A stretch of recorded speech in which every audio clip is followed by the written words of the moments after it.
Good afternoon, everyone. This is Josiah Massengale, he, his, him, with the Colorado Community Action Association. Appreciate your time this afternoon to go over the Colorado CSBG CARES Act Program Year 2021 Annual Report Training. Before I send it over to my colleague at the state to do a welcome, do want to do a land acknowledgement. We gratefully acknowledge the Native peoples on whose ancestral homelands we gather, as well as the diverse and vibrant Native communities who make their home here today. And my home office out of Nederland, Colorado is on the traditional homelands of the Cheyenne and Ute peoples. With that, I'd like to send it over to Alex Diaz to do a welcome. Thanks, Josiah. I'm Alex Diaz, Program Administrator for the Community Services Block Grant with the Colorado Department of Local Affairs, and it's my pleasure to be here. Thanks so much for your help, Josiah. Thank you, Alex, for being here. As always, we encourage you folks to jump in with any questions or comments you have as we go through this quick training webinar today. And also you can use the chat box. We are recording this presentation and we'll be putting it on the DOLA website for future reference. And we will also be sending out this presentation so you'll have access to the resources that are hyperlinked in the presentation today. So with that, we'll get started. The first two resources that you'll notice in the presentation are the Excel spreadsheet forms specifically created for the CSBG CARES Act. That's going to be Module 2 and Module 4. These are only for reference as we will be using the online system to report into, and we'll discuss that in a moment. So the timeline that we're talking about here is for the CSBG CARES Act funds that were allocated in program year, federal fiscal year 2020. It is for the program period of 2021. So that calendar January 1st to December 31st, we're looking for CSBG CARES activities that took place during that time frame. And it will be due to the Department of Local Affairs and the online system by February 28th. Real quick reminder, I'm going to go to the online system. And when you go there, you should see a login screen like this where you put co-report. You'll obviously enter in your username and password and the 2021 timeframe. And when you sign in, you'll want to go into the CARES report module of the report, and that's where you're going to enter in your data. And another reminder that we're primarily using the terminology that is found in that updated community needs assessment, community action plan that we did back in the spring of 2020 regarding the CARES Act funds. And they will be using the targets that you have on your CARES Act activity spreadsheets that we created around that time as well. We understand that when you projected out your targets for the CARES Act funds, we asked you to do it for the entire funds and not by program year. And so your targets are likely to be off based on what you actually did in this year. And you can use just a blanket comment that your targeting was for the entire CARES Act funding program, not just the program year. Once you submit your data in the online system, we on our side, the CCAA and DOLA, will be doing a pre-review. We'll look over the data. We'll compare it to what you entered into your regular report to make sure nothing conflicts. A big reminder that the CARES Act data should be included in your regular report that you're also probably working on right now as well. And this report is really specific just to the CARES Act activities. So if you think of it as a subset of that larger report where you're pulling out just the CARES Act activities that took place during the program year. We will then submit the data after our review, and if we have any questions, we'll come back to you with some questions. We'll submit the data to our federal partners by the end of March, and then they will have a review process that generally takes through July, and they may have possible questions for you all after they review the data that you submit as well. So be on the lookout for many emails from us that are being passed along from our federal partners at OCS with any questions or comments for you all. I see we have a raised hand. Hi, Mandy. Thanks for raising your hand. What you got for us? Hi, just a quick question to clarify. So we do the regular report that includes the CARES data, and then also we do the separate CARES report that's just the CARES data. That is correct, Mandy. So when we think about program year 2021, that calendar period, when you do your regular report, which is also due on February 28th, we'll ask you to include all this CARES Act data that we're talking about today. And then when you do the CARES Act report specifically, we're asking you really to pull that CARES Act data out and specifically report on that. And it is a very scaled back report for the CARES Act data, and we'll show you what we mean by that as we dive into the two modules. What's the reason that we're including it both? That seems duplicative. Request from the federal government that Gotcha. we pull out that CARES Act data. Okay, thanks. And we do hope that it helps you all and of course us tell the story of what CARES Act funding did in Colorado around the CSBG activities. So that's important as well. And then all of this hopefully will be finalized by our federal partners around the July timeframe, where we will then be able to officially put out a state aggregate report of the data that you all present. Of course, this is your data locally, and as soon as you feel very comfortable with the data, you can share it with your stakeholders. So a little bit of an overview, as Mandy and I just discussed there are only a few sections that we're actually asking you to report the CARES Act data in, and we'll go into each of these sections in detail here in a moment. Module 2, Section A, where we talk about our expenditures during the program year. Module 2, Section C, where we talk about other allocated resources, but for this report, it's only other allocated CARES Act resources that we're looking for information on. And then Module 4, Section B, the services section that we're going to look at as well. So there's no required reporting around Module 2, Section B, the capacity and resources part of the report that you're used to. We aren't asking anyone to report into Module 3, the community strategies. We're not asking you to report around the outcome indicators that are found in Module 4, Section A. Those will be reported around in the regular report, as we've discussed. And we're not asking you to report around demographics in Module 4, Section C, the all characteristics report. Again, those will be captured in the overall CSBG regular report. So let's dive into Module 2, Section A. I'm going to go ahead and bring up the spreadsheet that we use for reference. Of course, as always, there's the first tab of the spreadsheet is some instructions that you might want to look at. I'm going to go to the second tab, which has the Section A expenditures report on there. It looks the same for the most part as what you're used to. Again, we're going to be reporting the funds that were actually expended CSBG CARES Act wise. These are CSBG CARES Act funds actually expended during the January 1st to December 31st timeframe. We're asking you to report those funds around the major domains that the activities took place in. Those domains are the same as the regular report, of course.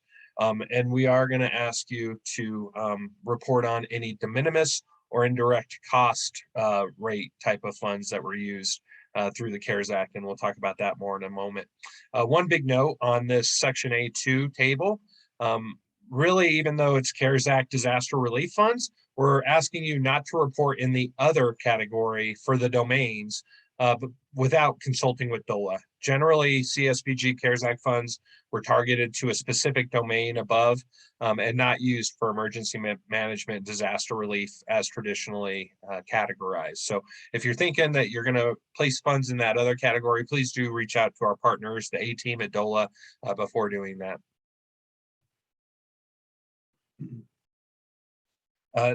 As far as the domains go, similar as the regular report, services supporting multiple domains is where you're going to find case management, transportation, childcare, those types of services. Linkages, probably not going to be reporting on much of that, but that would be more community level work, which was allowable by CARES Act funds. So if you did community level work that is not able to be tagged in one of these other domains, you would report that in linkages. You could use CARES Act funds for agency capacity building, so you can report on those. We ask if you do report agency capacity building funds there in that table that you use the section below A.4 to tell us what those capacity building activities were exactly. And then there is a special area in this CARES Act report for you to specify other activities that aren't discussed in other parts of this report. You're only going to use this for activities that you're not reporting around in Module 4, the services section. And if you didn't spend any CARES Act funds during the 2021 program year, also please use this section here, A5, to describe why you didn't spend any CARES Act funds during the program. And then really quickly going back to that section 8.3 of this part here, where we talk about what we call administrative and CSBG world. Remember, that's not exactly the same as what a lot of other programs consider administrative funds. Again, A3 is going to be primarily if you took the 10% de minimis in the CARES Act, or if you have an indirect cost rate that you use across all your programs. Those are going to be the funds that you would report in A3. If you do report funds in A3, remember that those have to be added to the table above. If you read the this question here, it says of the CSBG funds reported above, meaning those funds really should be reported in that table above, even though they're indirect. So you would actually go report what that 10% de minimis is, or that indirect cost rate is, and then go back and enter those funds into the table above. Sorry, my spreadsheet decided to crash on me, so I'm going to try to bring it back up.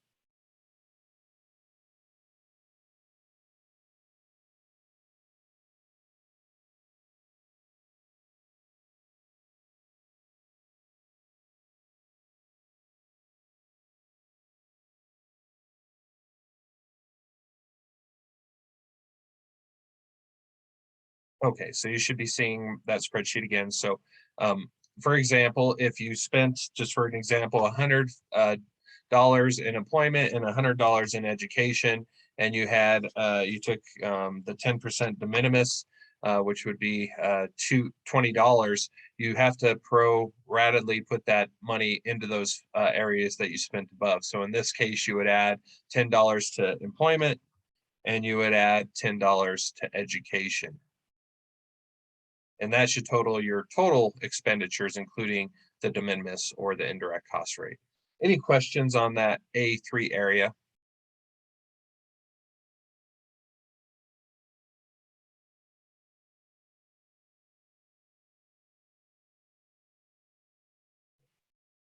So next we'll move on to Module 2, Section C. Remember, this is our leveraged funds report. In the regular report, we talk about all leveraged funds going into the CSBG supported activities. For this report, we're really talking about CARES Act funds, non-CSBG CARES Act funds that you all used in this program year. Remember that the CARES Act, CSBG CARES Act funds were actually allocated to you in program year 2020. So you're not going to report any funds in item C2 where it asks you about CSBG CARES funds, because those were allocated in a previous program year. So that is going to be 0. But we do ask that you look at your budget and look at what you did with CSBG CARES Act funds, and report any other CARES Act funds that went into those CSBG supported activities locally. Those are obviously going to be federal funds, and they should be able to be broken out over the major federal area that they came from, whether it is another Health and Human Services CARES Act fund, USDA, HUD, Department of Labor, etc.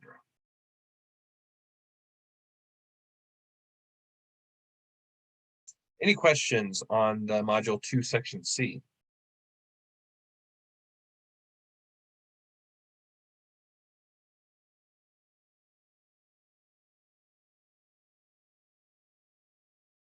Okay.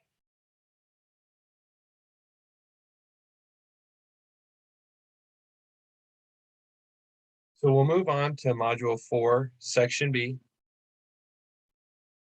Again, you won't be required to submit any demographic data or any outcome data. We're only asking you to report on services data in Section B of this report.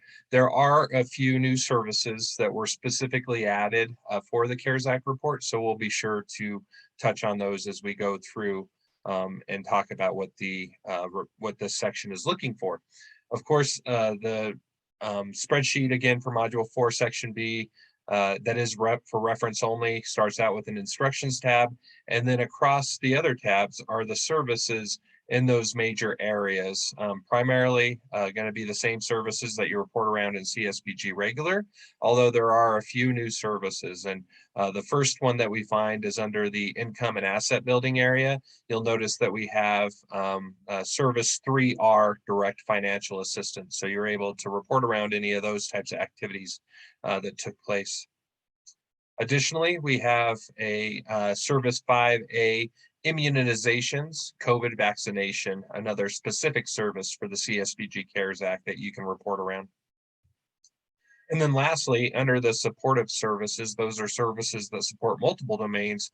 We have 2 new services for the CARES Act funds that you can report around: Service 7P, personal protective equipment, and Service 7Q, COVID testing. So those are the new services that you can report around using the CARES Act.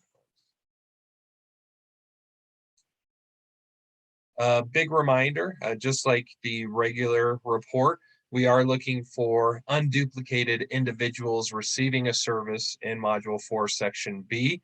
So if you served a family that benefits, you want to collect all of the individuals in that family and report them as being served. Similarly, if you serve a family multiple times with the same service, or an individual multiple times with the same service, we ask that you only report that individual once in that service area. So we are looking for unduplicated individuals. Of course, if you serve the same individual or group of individuals with multiple services, different services, you can certainly report them unduplicatedly under each of those services that they received. So we are looking for individuals supported and served, not units of service. So we're looking for the number of individuals that received a food box rather than the number of food boxes provided.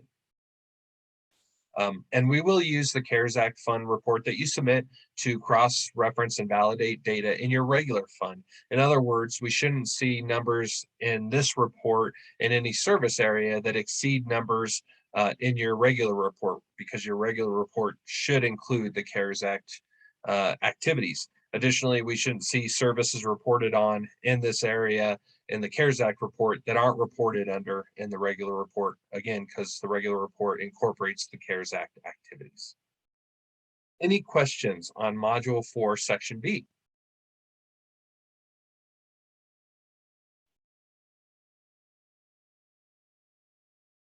I did promise you that this would be a quick webinar. That's the formal material that we have for you. Are there any questions overall or comments that you all would like to share?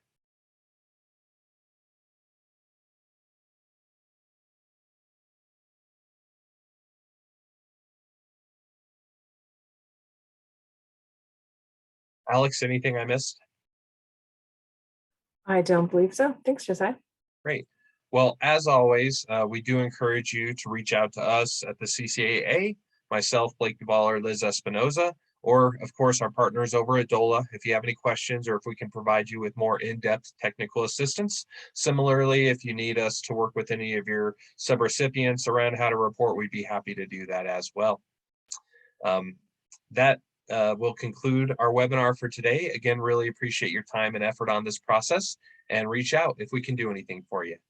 Thank you and have a great afternoon.